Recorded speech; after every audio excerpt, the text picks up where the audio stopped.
अस्सलामुअलैकुम दोस्तों, मैं आपका दोस्त इंतज़ार अली आपके अपने YouTube चैनल तालीम से तरक्की तक में आपका खैर मकदम करता हूं। आज हम लोग बहुत ही इंपॉर्टेंट मौजू पर बात करेंगे, यानी कि बेस्ट लर्निंग टेक्निक्स क्या हो सकती हैं। और इस बेस्ट लर्निंग टेक्निक्स के बारे में हम लोग बाकायदा रिसर्च पेपर्स क्या कहते हैं इस पर डिस्कशन करेंगे।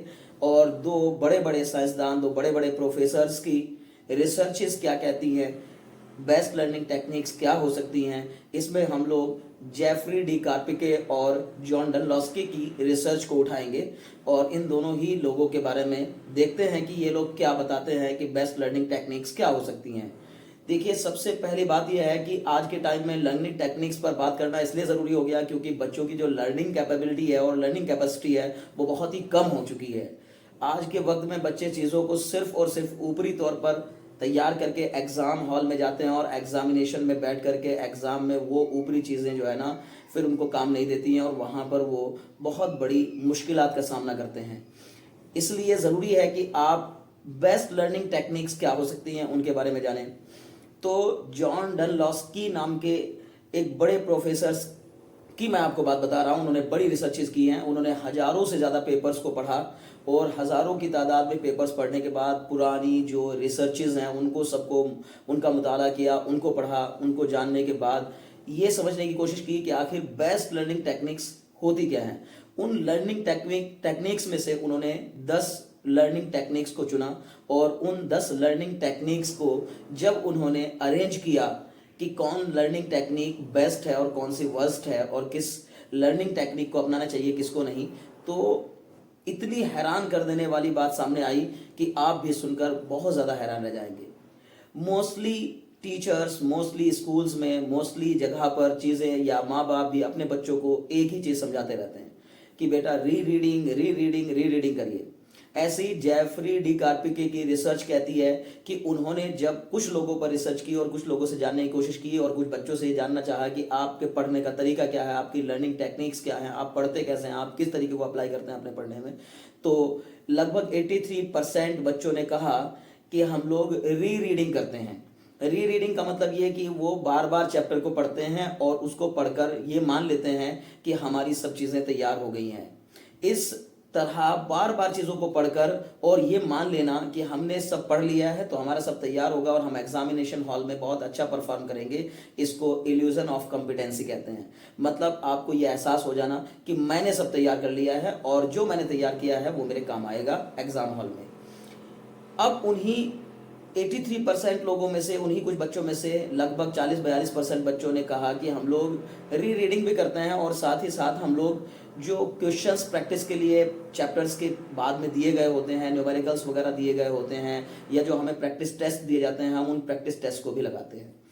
अब ये रिसर्च के बाद फिर उन्होंने दिमाग लगाया और फिर और चीज़ों को भी रिसर्च किया। इसी तरह जॉन डनलॉस्की ने जब रिसर्च किया तो उन्होंने पाया कि जो बच्चे री टेस्ट देते हैं, यानी कि टेस्ट टेस्ट टेस्ट, जो बच्चे री रीडिंग करते हैं। अब देखिए, जो रिवीजन और री रीडिंग का हम लोग कॉन्सेप्ट लगाते हैं कि बस एक चैप्टर को बार बार पढ़िए, रिवीजन एक अलग चीज होती है और री रीडिंग एक अलग चीज होती है। री रीडिंग का मतलब बच्चा सिर्फ और सिर्फ बुक को उठाकर उसके चैप्टर्स को बार बार पढ़ रहा है।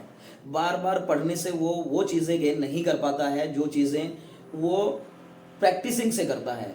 अब मैं आपको बताना चाहूँगा, जॉन डनलॉस्की की रिसर्च कहती है, उन्होंने सबसे वो जो 10 लर्निंग टेक्निक्स जॉन डनलॉस्की ने बताई हैं उनमें सबसे निचले पायदान पर रखा है हाईलाइटिंग को।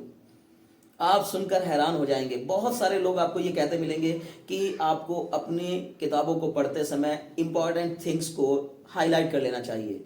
उन्होंने हाईलाइटिंग वाली टेक्निक्स को सबसे लोअर लेवल पर रखा है, यानी कि अपनी 10 टेक्निक्स में सबसे वर्स्ट लेवल पर ले गए हैं आपका हाईलाइटिंग को।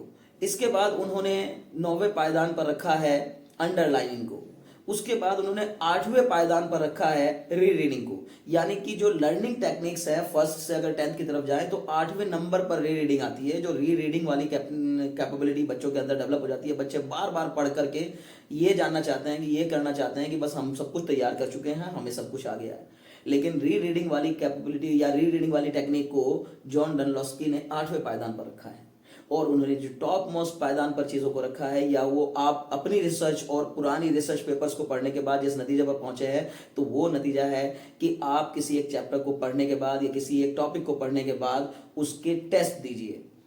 टेस्ट मतलब ये टेस्ट नहीं कि आप जो एग्जामिनेशन के तरीके से टेस्ट देते हैं, जो आपके टीचर्स आपके टेस्ट लेते हैं। टेस्ट का मतलब होता है कि आप किसी एक चैप्टर को पढ़िए, उसको पढ़ने के बाद एक बार पढ़िए और एक बार पढ़ने के बाद अपने आप से उस चैप्टर को रिकॉल करिए और उसकी जो मेन चीज आपने पढ़ी है, जो आपने कॉन्सेप्चुअल क्लैरिटी आपने उससे गेन किया, जो जो चीजें आपके समझ में आई हैं, उनको नोट डाउन करिए, उसको रीराइट करिए।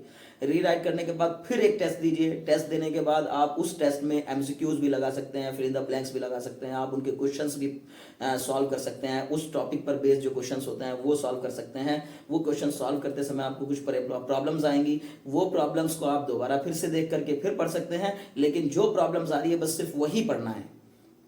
फिर से टेस्ट दीजिए, फिर टेस्ट दीजिए। इसी तरह से जेफरी डी कार्पिके ने एक काम किया, उन्होंने एक रिसर्च की और उन्होंने कुछ लोगों पर एक एक्सपेरिमेंट किया। और वो एक्सपेरिमेंट किस तरह से किया, उन्होंने दो ग्रुप में बच्चों को बांट दिया।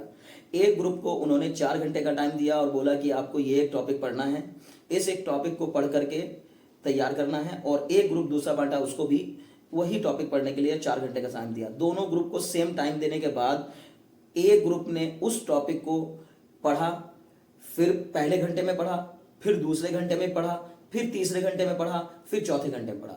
उन 4 घंटे में एक ग्रुप ने उस टॉपिक को 4 बार पढ़ा, दूसरे ग्रुप ने उस एक टॉपिक को पहले घंटे में पढ़ा, दूसरे घंटे में टेस्ट दिया, तीसरे घंटे में फिर रीटेस्ट दिया, चौथे घंटे में फिर से रीटेस्ट दिया। और जब ये उनकी लर्निंग को जानने की कोशिश की गई कि किसने ज्यादा लर्न किया, किसने ज्यादा सीखा, किसने ज्यादा जाना, तो बहुत ही हैरान करने वाली बात सामने आई कि जिन लोगों ने 4 बार रीड किया है टॉपिक को, वो लोग बहुत बेहतर परफॉर्मेंस नहीं दे पा रहे हैं। और जिन लोगों ने एक बार रीड करने के बाद टेस्ट, रीटेस्ट, फिर रीटेस्ट दिए, उन लोगों ने बहुत बेहतर परफॉर्म किया। उनकी कॉन्सेप्चुअल क्लैरिटी बहुत ज़्यादा डेवलप हो गई। उन्होंने उस टॉपिक को बहुत अच्छे तरीके से जान और समझ लिया। जो उन्होंने फैक्ट्स पढ़े वो फैक्ट्स तो उनको याद रहे ही रहे, उसके साथ साथ उस टॉपिक से रिलेटेड और क्या टेक्निक्स, उस टॉपिक से रिलेटेड और क्या चीज़ें हो सकती हैं और क्या क्या चीज़ें बन सकती हैं, क्या और सोचा जा सकता है, ये चीज़ भी उन बच्चों के अंदर डेवलप हुई जिन्होंने टेस्ट, रीटेस्ट दिए।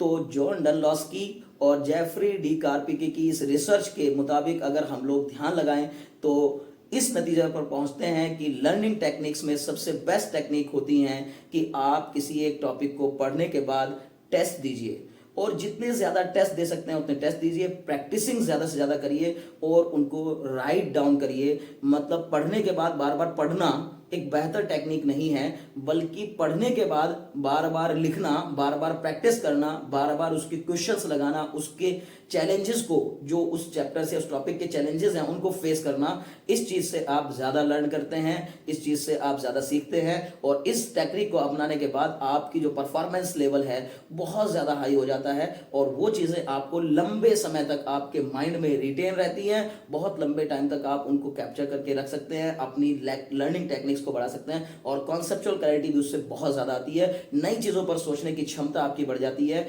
अगर आप इस टेक्निक को अपनाएंगे तो आपको बहुत फायदा मिलेगा। लेकिन ये टेक्निक जिसमें कि आप किसी एक टॉपिक को पढ़ने के बाद टेस्ट, फिर रीटेस्ट और फिर रीटेस्ट वाली जो टेक्निक आप अपनाते हैं, तो इस टेक्निक में थोड़ी मेहनत ज्यादा लगती है। रीडिंग वाली टेक्निक में मेहनत कम लगती है। एक बार रीड किया, फिर रीड किया, फिर रीड किया, फिर रीड किया, तो इससे केवल और केवल इल्यूजन ऑफ कॉम्पिटेंसी पैदा होती है आपके अंदर। यानी बस आपको ये एहसास होता है कि मैंने सब कुछ पढ़ लिया और तैयार कर लिया है, अब मेरा सब तैयार है, मैं सब कुछ अच्छे से परफॉर्म कर सकता हूं। लेकिन जब बारी आती है एग्जामिनेशन की, टेस्टिंग की, तो फिर आप वहां पर प्रॉब्लम का सामना करते हैं। और वो बच्चे जो कि पढ़ाई करने के बाद, एक बार रीड करने के बाद टेस्टिंग, फिर रीटेस्ट वाली टेक्निक को अपनाते हैं, बहुत अच्छा परफॉर्म करते हैं और उनकी कंसेप्चुअल क्लैरिटी भी बहुत बेहतर होती है। मैं उम्मीद करता हूं कि आप अपने बच्चों को, अपने आसपास के लोगों को, जो बच्चे पढ़ने वाले हैं या जो आपके आसपास में पढ़ाने वाले लोग हैं, उन तक इस वीडियो को जरूर